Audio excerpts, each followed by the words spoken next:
Bishop, do you remember when we went to South Africa right after the breakup of apartheid? Do you remember that? Yes. I still have that picture of all of us when we first got off the plane and all of us were there.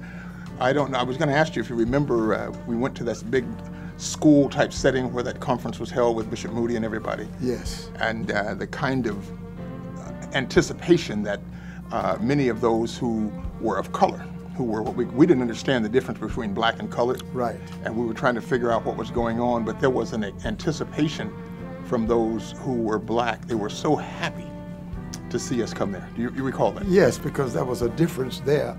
The whites could not really identify with them, but we, as what they call the colored, could identify with them.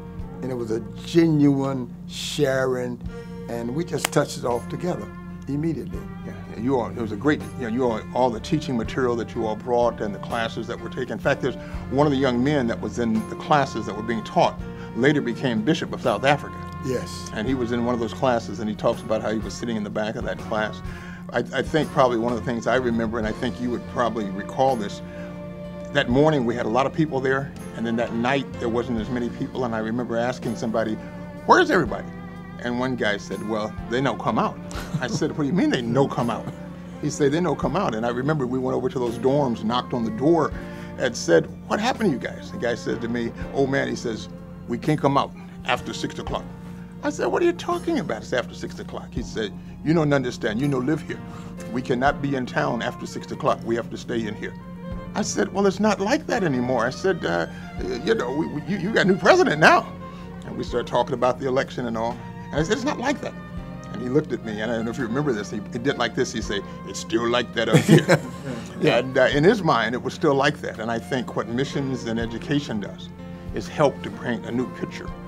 And that's kind of what you all were doing in the teaching and the ministry doing there. Yeah, it was a transitional period, and I don't know if they've really gotten over it still in the mind of those further back in the what we call the woods, to be able to transition from what was status quo to understand a new world was emerging. And that's a wonderful thing when the light comes on and they suddenly realize we got new opportunities, we have a day that we've not known, we longed for, but now here it is. And to embrace it is both, you know, don't know whether it's going to work, don't know whether it will not work, but the fear was there to cross that chasm. And we saw people crossing it, getting to be known to each other, loving, and find out, hey, this is right. I went to one of the services, and I got there a little earlier ahead of my interpreter. And I walked in there, and the wife and I were the only one in there.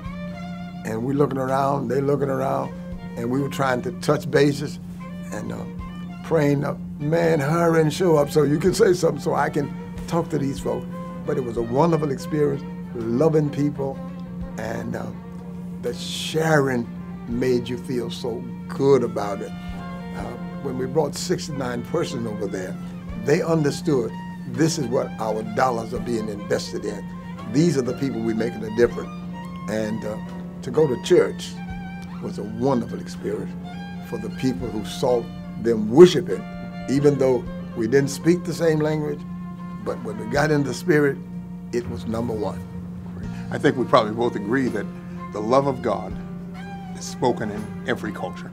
Yes. So whatever your language, we may not understand all of the ins and outs, but we always understand God's love. And I think that's what laity and missions is all about. Yeah, and when that spirit gets there, it breaks down every barrier. It does. And we have a oneness. And so in the laity is finding money to be able to accentuate that, to be able to do more than we have been doing. We are a great church and we got a great people, and but we got to be able to convince them that we're serious about this thing. Let me say something to those who may be watching or sharing wherever you are, whatever time of day it may be where you are. It's important that every believer, that everybody in the Church of God in Christ feel this burden. Help join in together with us and let's touch this world for Christ. We can do this. $20 does not seem like a large amount of money But if we put it all together, we can make a difference. People matter.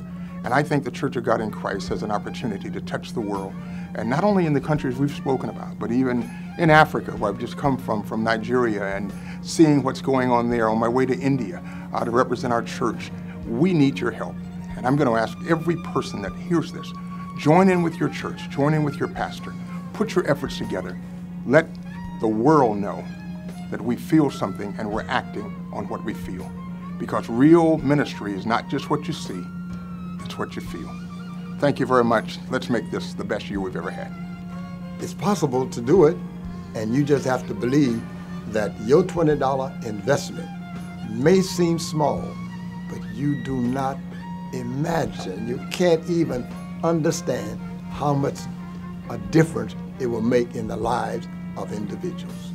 So please join the crowd. Let's make a difference.